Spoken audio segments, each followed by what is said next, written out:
right, welcome everybody. We have seats up front, just like when I'm teaching. My students never want to come to the front. I'm Krista Donaldson. I am the Director of Innovation Impact at Stanford University's Mussallem Center for Biodesign, and I am thrilled to be moderating our panel today, our thought leadership panel on realizing returns investment opportunities in emerging markets.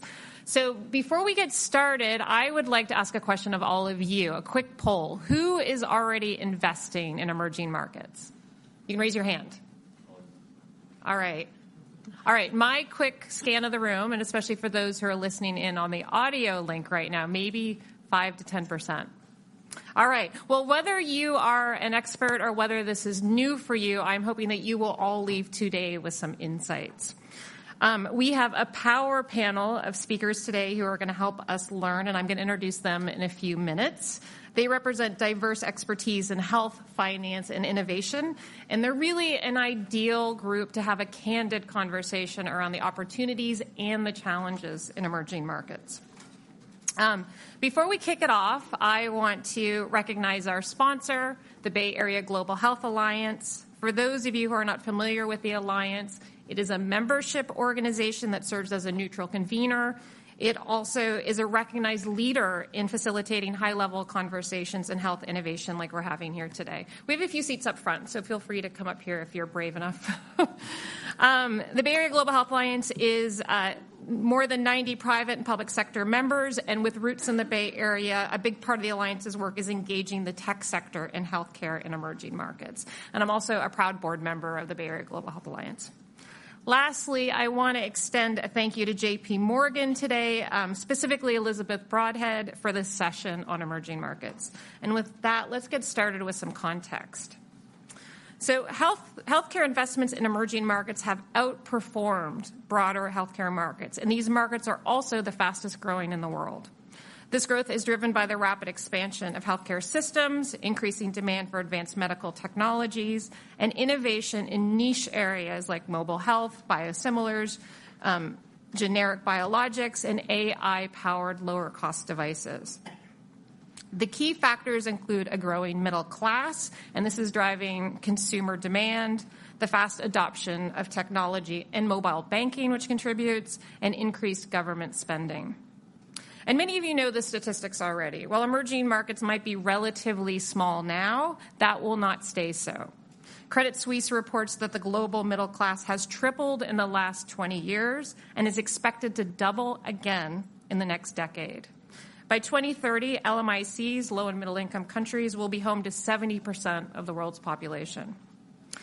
And we also know there are risks: fragmented markets, currency risks, infrastructure reliability, and so on. The Symbiotics Group of Geneva, however, released a report last year noting that much of the risk in emerging markets is overstated. So it's more of a perception of risk. For example, they note that the pricing of the sovereign credit default swaps is often disproportionate to the actual default risk reflected in the real economy. To address this, they recommend that data-driven risk assessment can help align perceptions with reality. With this backdrop, we have a timely conversation today with our four experts, starting on your right, my left, Stacy Amity Feld, Regional Head of Johnson & Johnson Innovation, Glenn Rockman, Managing Partner at Adjuvant Capital,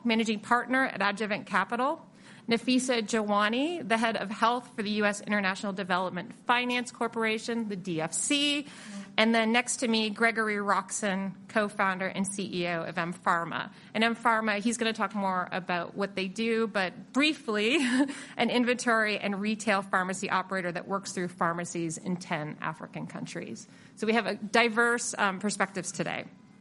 All right, so let's jump in. I'm going to start with Stacy, just as she's taking a drink of water. How does J&J think about opportunities and its future in emerging markets? Thanks, Krista. And I do want to thank the organizers for this opportunity to join this dialogue. And maybe to set the stage, Johnson & Johnson operates a foundation, which is a separate legal entity, and the organization that I'll be speaking on behalf of, J&J Impact Ventures, is a dual mission fund to generate both financial returns and social impact. and sits within that broader foundation impact to deliver benefits to community health organizations and generate social impact. So while I do have a day job focused on external innovation within the J&J enterprise, I am representing the J&J Impact Ventures Fund. So as I said, the J&J Impact Fund is a dual mission organization. It is mission adjacent to the enterprise and is focused on both generating financial returns and social impact. We are investing in a $50 million fund. We have traditional views on the expectations, so we have a 10-year outlook plus 2 years, which those of you who invest, regardless of whether investing in emerging markets, should sound like a pretty familiar timeline. And we look at broadly novel care models and how to impact and put health workers at the center. And why would J&J do this? Because we believe that better healthcare systems is going to lift all boats. And as our conversation continues, I'll share a little bit more about how we're not only investing directly from a fund, but we're also making fund investments and partnering with the ecosystem. Some of our partners are right here in the room to ensure that this becomes a long-term sustainable asset class. So I'll leave it there, and we can come back. We can keep coming back. Okay, thanks, Stacy. I'm going to jump to Glenn then. Glenn, with your investing, what are some of the barriers, both real and perceived? Part of the barriers are convincing an audience like this, and gosh, it's so cool that there's a crowded room of people after, how many days at JP Morgan, and we're all very tired, here talking about the opportunity in emerging markets. And half the battle, and we face this ourselves, but thankfully navigated through it, is just convincing people that you can earn a sustainable or market meeting or market exceeding financial return on silly things like malaria rapid diagnostic tests. These things cost 20 or 30 cents to make a piece. They're mostly publicly tendered and so on, but they reach hundreds of millions of patients every year. And if you just do the math and take the risk-return dynamics into account, where lateral flow assays generally work, you're always iterating and improving them to deal with mutations and genetic diversity in the population and amongst the vector-borne disease. But when you have a promising opportunity and a single purchaser in many cases, whether it's the President's Malaria Initiative or UNICEF or one of the other major procurement agencies, there's just this sleeper market out there that you can invest in. So the hardest thing or the most unexpected thing is just convincing people that this is not a dumb idea, and then showing them the numbers about the amount of money that multilaterals, G7, G10 countries spend on this stuff.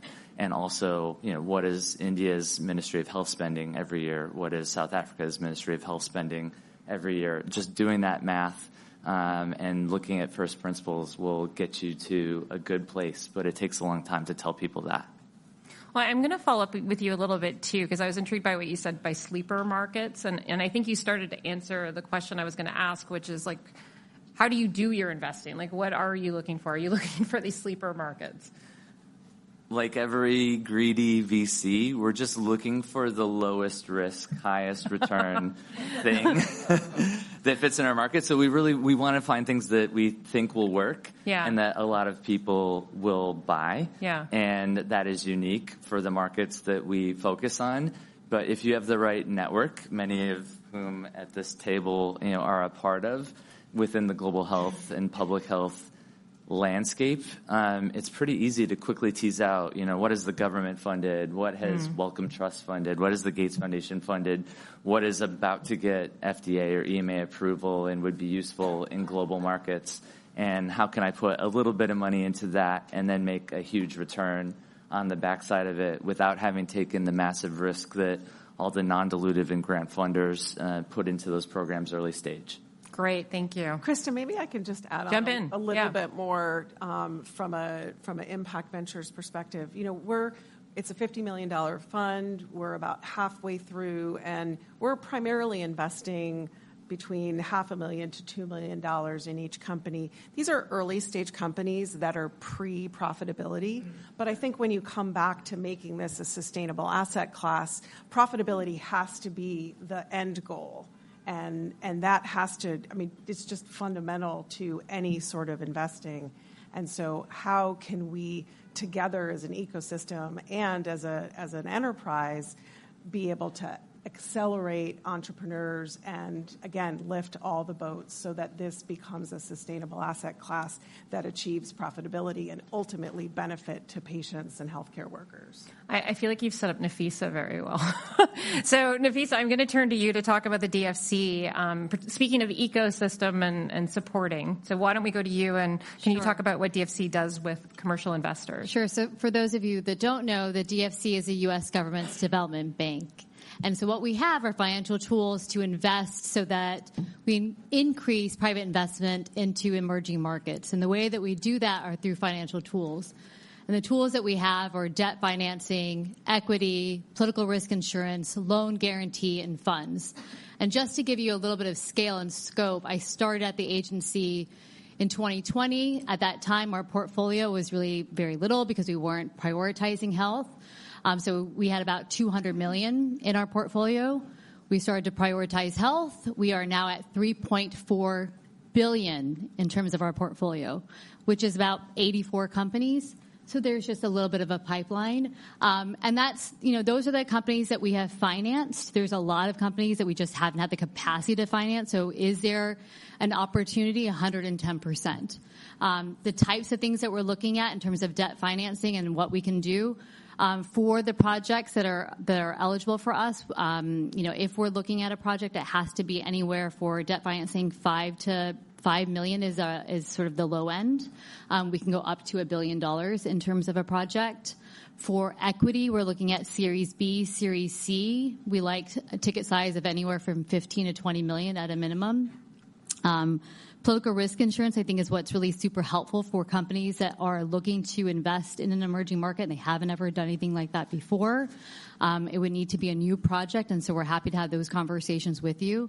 And maybe the last thing is that, I am very sensitive to the fact that it is incredibly difficult to sometimes navigate the U.S. government and understand that. And so happy to speak to folks afterwards to help you understand what tools are available as you're thinking about potential projects and working with the U.S. government in that way.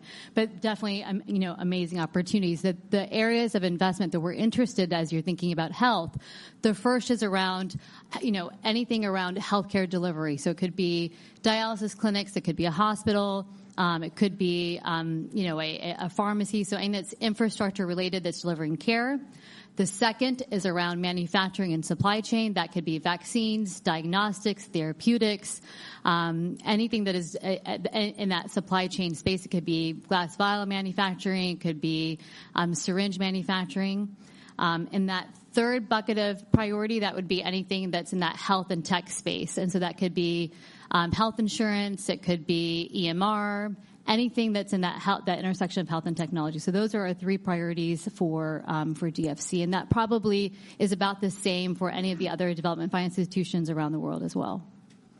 Thanks, Nafisa. And maybe before we go on to Gregory, you could say you've worked with some of the companies on our panel. I have. So I've had the pleasure of actually working with mPharma, and I won't say very much other than look, we started off in 2021 with a $4.5 million loan. Where you are today is very, very different. We've got someone else in the audience. We have Africa Health Network. Again, we started off with Africa Health Network, which is a dialysis centers in East Africa. We started off with 10 centers, a $5 million loan. They're at 45 centers today, a leading dialysis healthcare network in East Africa. It's pretty impressive.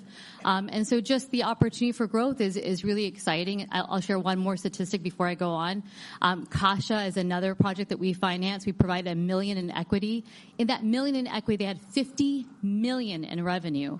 And so the opportunity is really exciting, I think, just from when you're thinking about where where you can invest in the private sector in emerging markets. I think that was a question that we got last year, and so I want to make sure that there's no question about whether or not there's profitability.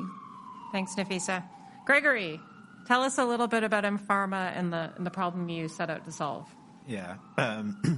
So mPharma works across 9 African countries, and our thesis is simple. We transform community pharmacies into doctor offices in the countries we operate in. And we do that because we realize that community pharmacies remain the most underutilized assets in the healthcare space. But when you look at how people actually experience healthcare, the majority of people start their care journey going to their local pharmacy when they are sick to self-medicate, and only when they self-medicate and they still don't feel better do they actually go to a hospital to see a doctor. And it's a financial reason for that, because if they start their care journey in a hospital, they have to pay for the doctor's time before they get a prescription from the doctor to buy their medication. Whilst if they go to their local pharmacy, they get to speak with their local pharmacist who they don't pay, who then recommends what they can take to treat themselves. And so our view is if we can actually empower this local pharmacists with the tools, the software, and the diagnostics infrastructure to be able to move care from self-medication visits to managed care, then we can actually enable these local communities to have a low-cost healthcare provider that they already trust, they already utilize, but actually get a differentiated form of care that is much better. And so today we work in 9 African countries, providing over 2 million patient visits each year across our primary care platform. And we continue to scale to more markets. And our view is, the work we do is not really an Africa-related problem. It's an emerging markets opportunity. And so we are looking to, build in Africa, but for the rest of the world. Thanks, Gregory. And for those of you who watch PBS NewsHour, Gregory was on last week. He was featured as part of a story on where USAID money is going. So a bit of a rock star as well. Gregory, Krista, can I jump in? Please. I just want to make Gregory's point about this is not only an opportunity on one continent, which is enormous, but it's also an emerging market opportunity. And I'll just highlight a similar but not exact model that we invested in at Impact Ventures. So looking at Southeast Asia, quite similarly culturally, people are 8 times as more likely to visit their pharmacy as they are to visit their physician. And that's very different than maybe the day-to-day that we experience. And most of those pharmacies operate independently. 80% operate independently. And so we made an investment in a company called SwipeRx that is bringing capabilities and network and accessibility to connect all of those pharmacies. And that company has now scaled across all of Southeast Asia, connecting over 300,000 pharmacists and ultimately providing better care to the communities that visit them so often. So just reinforcing the point that this is an emerging market opportunity, and I think I think you're also highlighting, Stacy, that there's a lot of lessons that can be learned from different markets as well, particularly for investors that are looking across different emerging markets. Because what I'm hearing is lessons from Southeast Asia may be applicable in other places too. I want to turn to Gregory for one moment, though, too, because I know you built mPharma's scaling strategy in part to manage currency risk. And I was hoping you would talk a little bit about that. I think that number one, we've been very fortunate to raise capital from U.S. Silicon Valley VC firms, and one of the big things that you always have to talk about is how do you manage currency risk? Because, as we've seen even more recently with the strength of the U.S. dollars against emerging market currency, we've seen some of the worst depreciations of local currencies. And our strategy at mPharma has been that we think of the way we manage, because at the end of the day, we serve patients who earn in local currency, and they will pay us in local currency, right? There's no way they will pay us in U.S. dollars. And so when I wear an investor hat, I always tell our team that the approach to what we have to take is to move from looking at single country investments to building a portfolio of countries, whereby at the end of the day, by ensuring that not one single country accounts for more than 15% of our revenue, even if a particular country experiences severe currency depreciation. By having a portfolio of currencies we manage by operating in multiple countries, we are able to create that internal hedge. So a good example is what we've done in Francophone Africa, right? We scaled into Francophone Africa last year because up until last year, the majority of our business was in Ghana and Nigeria, which are two countries that have experienced some of the most severe currency depreciations in the last 2 years, so over 200% depreciation against the dollar.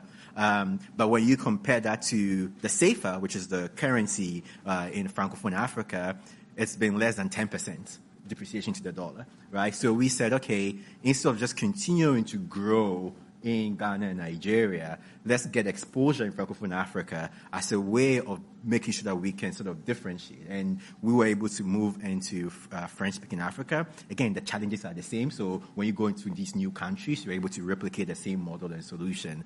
And so we sort of expanded into French-speaking Africa, which has allowed us to manage the depreciation from Ghana and Nigeria, which we would not have been able to if we were still 100% concentrated in those two countries. In the other Anglophone countries, it sounds like. Yeah. Great. Thank you. Glenn, I'm going to return to you. You often hear about, like, there's so much talent and potential in emerging markets, and we hear about the need for investor readiness, which usually, when it's used, it's applied to the innovators. But if I flip that, what should investors expect, and what do you recommend? Good question, but I have a joke question for Gregory first, if I can. We welcome that too. Only because if I were to raise a new fund tomorrow, I would definitely put AI and/or crypto in the name of it. And I have to ask, is Bitcoin, Ethereum, or stablecoin adoption ever going to solve your currency translation issues? I think not from an earning standpoint, but what is happening now is actually, as we earn in local currency, you quickly move it into USDC so that you can at least hold it in stable coins, so continue to hold it in local currency. So that is definitely a way that we are thinking of how do you make sure you protect yourself against sort of holding local currencies in the long term, where sudden swings could cause massive losses. And sorry, Krista, I'm not trying to steal your job, but I'm curious, Gregory, have you actually in your own business actually adopted any of these tokens, coins, ideas as a way to manage FX risk? Or? Yeah. So we use stable coins to move money in between countries. So you do? You actually? Okay. Yeah. Wow. And do you do that with cold storage, or do you use big brokers? How do you? We use exchanges. Are people taking notes? Okay, very good. Yeah. Sorry, we're deviating a little bit from the core topic. But Krista, I think your main question was, if you're an innovator and you want to invest in emerging markets, what can you? If you're an investor, yeah. Yeah. The main thing is just figuring out what the unmet need is. It's the same as the U.S. healthcare system, frankly. Like, what is the unmet need? What does the population want that they don't currently have? What are people going to pay for? And tracking that down globally is a little harder, admittedly, than doing it just on the basis of what Medicare reimbursement rates or what a hospital system will pay in the U.S. You have to know the multilaterals. You have to know the health systems in low and middle income countries that are going to buy the product. But at the end of the day, it's the exact same analysis. Yeah, thanks. And Stacy, I know J&J is doing a lot of innovative financing as well. And can you talk a little bit about that and maybe some examples? Yeah. So in addition to the direct investment into the fund, so we have 17 portfolio companies. We also have made 4 fund investments. And, that gives us access both to geographies. So we have a fund in Latin America that we've invested in. We support accelerators. So Vilgrow Africa is a partnership that we have to accelerate entrepreneurs in Africa in the healthcare and particularly health tech innovation space. We have another fund investment in a health tech fund as well. So there's really a view toward how we direct capital to help build the ecosystem, both at the source of innovation and at the source of investment as well.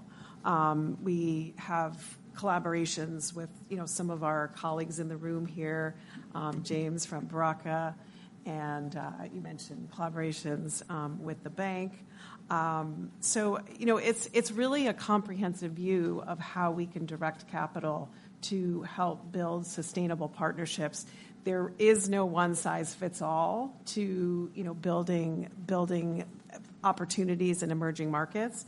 And because I think it was mentioned earlier, there's so many stakeholders, we take the opportunity to build relationships at various layers. Stacy, thanks for mentioning that too. And just for those of you who aren't familiar with Build Grow Africa, they do some investing themselves, but they're also providing support for innovators across Africa in health. And so that ranges from everything from fundraising to, as Stacy was saying, like any sort of ecosystem support. Yeah, I mean, thanks for building on that. I think it does come back to this notion of we sit here in the Bay Area, one of the most entrepreneurial, well-supported ecosystems where the barriers to entry of starting a company are quite low, and we want to be able to support other accelerators and incubators that are helping to de-risk innovators that are bringing products to market. And so that's it's some of the same fundamentals of what it takes to make a health ecosystem thrive. Thanks. Nafisa, I am going to turn to you. How can investors and companies best leverage the DFC? You started talking about that. Sure. So I think that some of the questions that folks have is, one, how do you get financing? And the first is, let's have a conversation. There is an application process.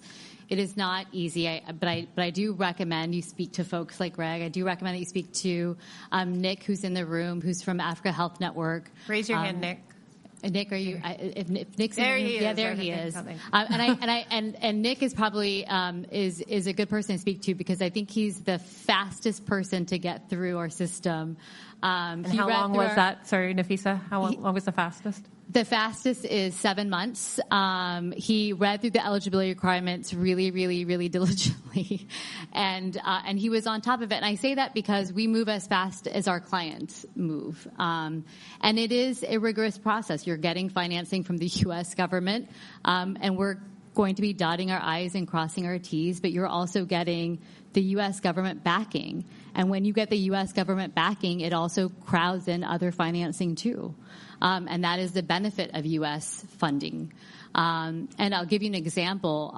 We provided $3.3 million in technical assistance to a manufacturer, just technical assistance. From that $3.3 million, other development finance institutions from around the world also put in money to that manufacturer. Since then, the U.S. government supported the regulatory strengthening of that country for that manufacturing. So there is quite a bit of support that comes in when you have the U.S. government backing your project, whatever that may be. And so, yes, it takes time, but there's also, we think of this as a partnership and not just that you are banking with the U.S. And I would argue that that's the view for a lot of our partners. So there's an application process. You'd have to get through that. There's a diligence process as well. And that can sometimes take anywhere, depending on what we're looking at. If it's a greenfield project, it's going to take obviously a lot longer. If it's a brownfield project, it's going to take a little bit shorter. But it could take anywhere from 7 months, if it's something that we've seen before, to 18 months to 2 years, depending on if it's a hospital, it's going to obviously take a little bit longer. Our manufacturing projects move a little bit more quickly. The regulatory process makes it a little bit easier because there's something for us to be able to work with alongside with either the FDA or WHO. But those manufacturing projects actually have been pretty fast, considering. Those are the types of things that we're really interested in. We've had projects where we've had companies from Texas or from California where they've got maybe fill finish happening in one country and drug substance happening in another. Those are the types of things that are also very much, aligned with U.S. policy. We're looking at development impact alongside with foreign policy impact, and so that would be something that, regardless of administration, at least for the DFC, I think this is another question that comes up very often given the administration change. This is an institution that was created with a lot of bipartisan support, so that's not going to change. There is a push for us to be doing even more and get more dollars out the door. I think we're almost at $60 billion out the door. They want us to do even more. So if there are eligible projects, come and have a conversation with us. I promise you that we will move as fast and we will be as responsive as we possibly can. Where there's an opportunity for grant funding to support maybe the market feasibility of a project, those are also things that we can have a conversation with. There's the U.S. Trade and Development Agency that can participate and support some of that, and USA that can also support some of that as well. Does that help? That's great. Yeah, and thank you for mentioning with the impending political transition, so I didn't ask you directly. Yeah, no. I mean, those are fair questions, but this was an agency that was created with a lot of bipartisan support. We just celebrated 5 years of our agency and had, both sides of the aisle attend our 5-year anniversary, and it was really exciting. So, again, this is an agency that has a lot of bipartisan support. And Krista, can I step on your toes again? I'm sorry. But I think anyone here who's a U.S. taxpayer should be so proud of impact and the catalytic forces behind DFC and so many of our other public health and nonprofit and national security policy frameworks that are advancing American and innovation ideals. Saying that sitting here in San Francisco. And Gregory, I might put you on the spot and ask you, where is the George W. Bush Highway located in Africa? Somewhere in Accra. Yeah, exactly. Yeah. Yes, it is in Accra. So there is a highway named after George W. Bush because of the Millennium Challenge goals and the public health and security financing that we had provided. PEPFAR probably, too. Exactly, yeah. Yes. Well, I thought you were going to say because the DFC and where we are, the Overseas Private Investment If you want to name names, we could. Well, I was going to say because we're one of the agencies that provides a return back to the taxpayer. I mean, that's another really exciting thing for the DFC. So we make a return.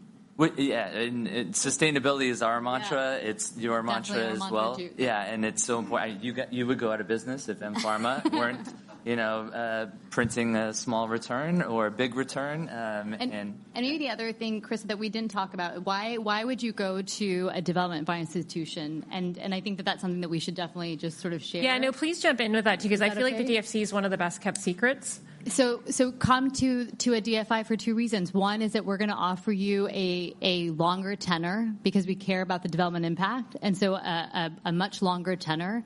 And we're going to also offer you competitive interest rates for that same reason. And so where you might have to pay back a loan in 2 years, we're going to be working with you to pay back a loan in 5 to 7 years, or maybe 10 or 15 years. And so that tenor is going to be much longer. The interest rate is going to be much more competitive. And then we're going to really be thinking about a structure that works for our private sector partner for sure. So, a lot of the reason why our partners come to us is because we're going to be creating a bespoke model for a structure that makes sense for that private sector partner. Maybe I'll just jump in with one additional point that maybe points Yeah. out some parallels between the U.S. government's activity and the activity in this asset class from corporate investors. As I said, we do have the expectations of traditional investors of 10 years, but there is additional patience, CE, not patience, TS, to support entrepreneurs and to support companies. And I think with that also comes the notion of leveraging our expertise and our resources in somewhat of a bespoke model to help support companies. And so Impact Ventures actually has a secondment program where particular subject matter experts can sit with the company and support them and accelerate their path forward. Gregory, I want to turn to you because there's a lot of talking about the companies, and you are a founder of a company. I would love, what recommendations do you have for investors? Are there other risks they should be aware of? Like, what do you recommend from your perspective? Yeah. Well, I mean, I think, I've always said, regardless of whether you invest in Africa, you invest in India, you invest in the US, success is never guaranteed in life. The best thing you can do is just to work really hard. And we've had companies in the US raise billions of dollars and go bust, right? And so I tend to say that actually, investments in the US are even much more riskier than what you see in the US when you just from a pure dollar standpoint, right? The amount of money you need to deploy in a healthcare company in the US is probably magnitudes of 10x more than what you would deploy in Africa or a company like mPharma. But what is more important is, that the return profiles are just as compelling. I mean, I look at it from our own standpoint. When you look at best-in-class forward EBITDA margins in the US for pharmacies, you're looking at between 15-20%. That's best in class, right? We are seeing north of 30% forward EBITDA margins in our operations, right? You look at best in class, gross margin profiles for, pharmacies in the US, you're looking at 20-25%. We are seeing north of 45% gross margin. So from a pure, put aside impact, because I think, the investor class at JP Morgan is not too much focused on impact.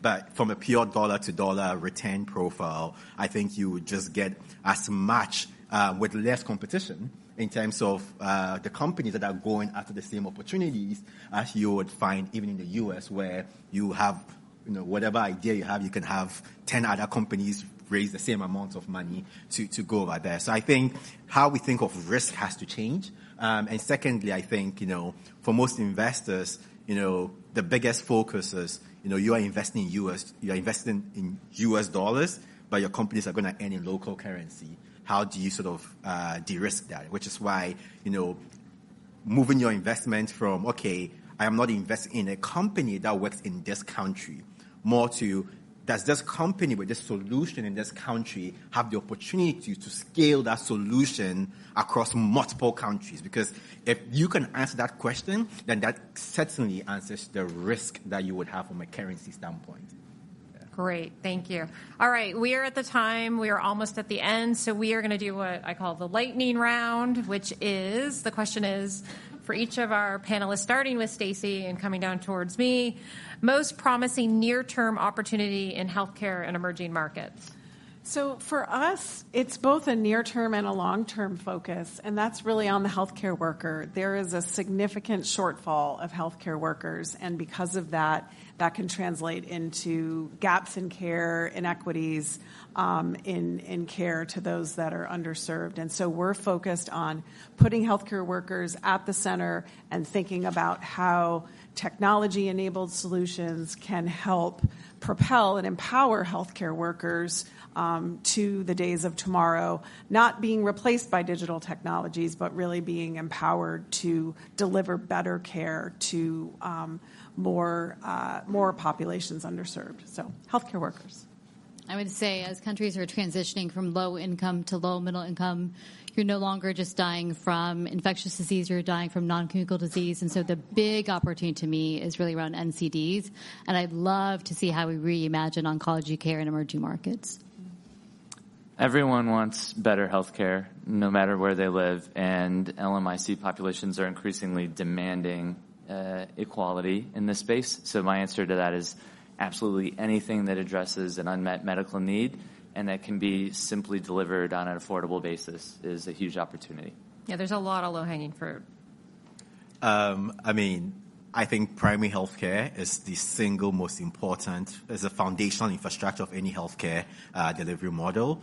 And so for me, the opportunity obviously lies in with the work I do, which is how do we scale pharmacy-first primary care? Because, even the UK government is positioning pharmacy-first primary care as its strategy to reduce the decongest the GP appointment backlog. So for me, any investment that creates new models for primary care delivery, for me, is a compelling investment. And all of these are going to drive more growth. So Thank you. To close off today, I want to start by thanking all of you. For those of us who are listening, we have a standing room only crowd here of very engaged people, so thank you to our audience. Please join me in thanking Stacy, Glenn, Nafisa, and Gregory. And Krista for her moderation. And a final thank you to JP Morgan and the Bay Area Global Health Alliance. Thanks again.